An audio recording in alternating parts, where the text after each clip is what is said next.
The views and opinions expressed on any program are those of the producers and/or the persons appearing on the program and do not necessarily reflect the views and opinions of FRC Media, Bristol Community College, or the City of Fall River.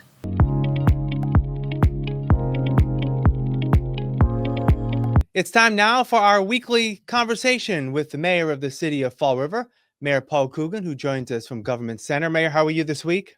I'm doing okay, Keith. How about you? I'm doing well. What people are still talking about, of course, is this past weekend storm, 15, 16 inches falling within the community. I want to spend our time today just focusing on what went right, what went wrong, some of the processes around it. But let me first ask you, we're recording this just so people know, it's a little before 9:30 on Wednesday morning. The parking ban is still in effect. What's the plans for the parking ban? We're going to let it sit for a little while because we're going to try to see what looks like is coming for the weekend. We're still trying to widen the streets. We have crews out right now plowing. We're just trying to make access better for everybody. And it was a tremendous effort to try to get these streets opened up so everybody can get around the city. Still a lot of tight streets, but we're going to sit on this for a little while longer until we get through it. We had a meeting this morning with obviously the police, our DCM crew, the schools, trying to figure out the best way around it. And we're just worried about if we lift the ban right away, all these what are now one lane streets are going to become no lane streets because people are going to go to parking on both sides, and we're going to have real difficulty. So that's our concerns. And if we can get some more success today on widening streets, a little bit of melting, maybe we'll get a shot. And what goes into determining whether there is a parking ban? I guess what's the process that goes on? Well, we use like 3 inches in the city of Fall River. Obviously, there's a little flexibility in that, but it's predominantly about safety. And what happens is when you have too much snow and people parked on both sides, your emergency vehicles can't get around. I mean, right now we have a bus stuck down on Morgan Street that's sliding around on a parking ban street. It would have been a horrific if they were parked on both sides, and it may very well be. I don't know the conditions, but we do have issues like that. Buses, fire trucks, ambulances, all those vehicles can't make it through these tight streets when there's cars on both sides. So we try to make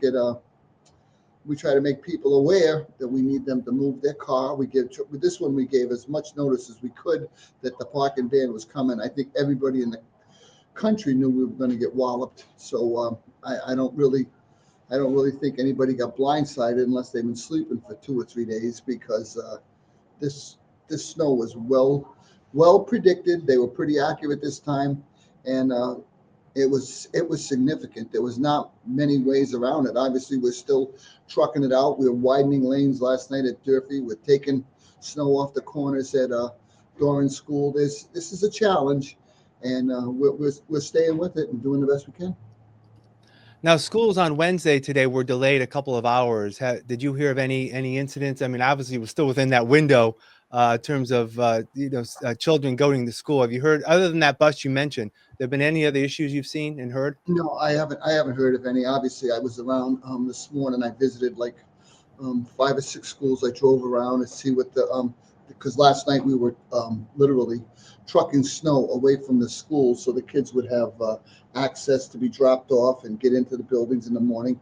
And the ones I saw looked pretty good. So, we'll say a prayer and hope we get through this. But we also want kids back in school.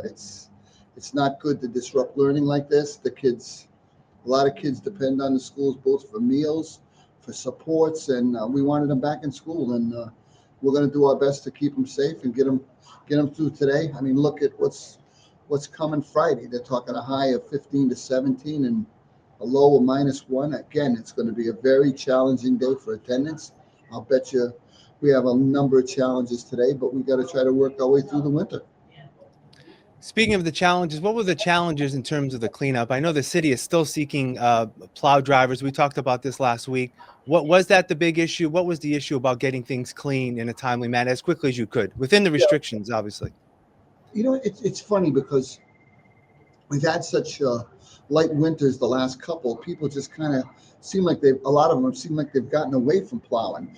Now, obviously, this kind of a storm will trigger them to come back because they want to make a living. So we got 4 or 5 calls this morning from people that want to come back to work for the city plowing. So they're starting to come back. I think one of the issues was that rider that was put on during a previous administration.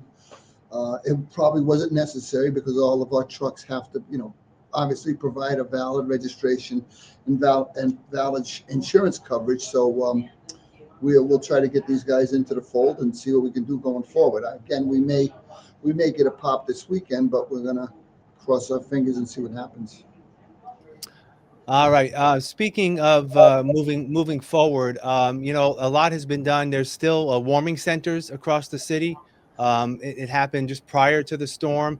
The temperatures have been very low. I know you said that the threshold for evenings is around 20 degrees. We've been well below that now for a number of days.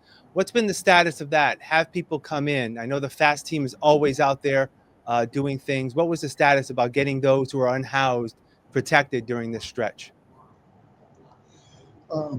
We're doing handsprings. We have the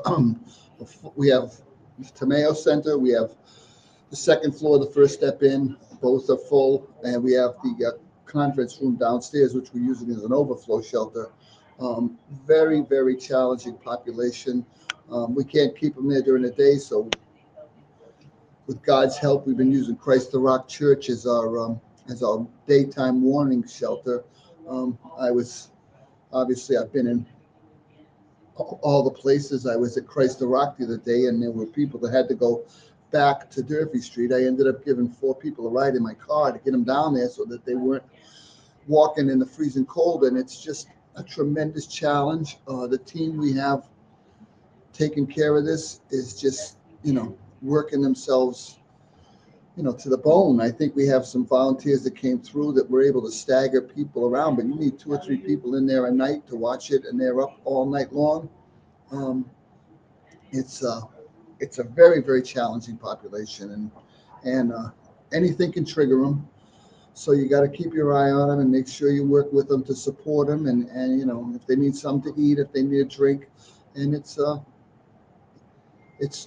one of the biggest challenges I faced as mayor is dealing with that population. I just can't stress enough that deinstitutionalization. We're talking about people with severe addiction issues, severe mental health issues, and some people that are just down on their luck. I had a woman in the car the other day. She was 60 something. She had a disagreement with her daughter, and she got thrown out, and she has nowhere to go. And these people are dropped onto the sidewalks, and what do you do? It's obviously plenty more to the story than the little, Cliff Notes version I gave you. But what do you do? And that's where we are. We're trying to work through. We got a great team.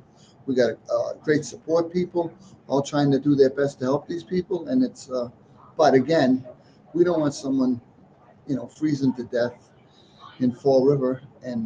But yet still, we have people that will not come in. They'd rather brave a tent at 10 or below and sit out there and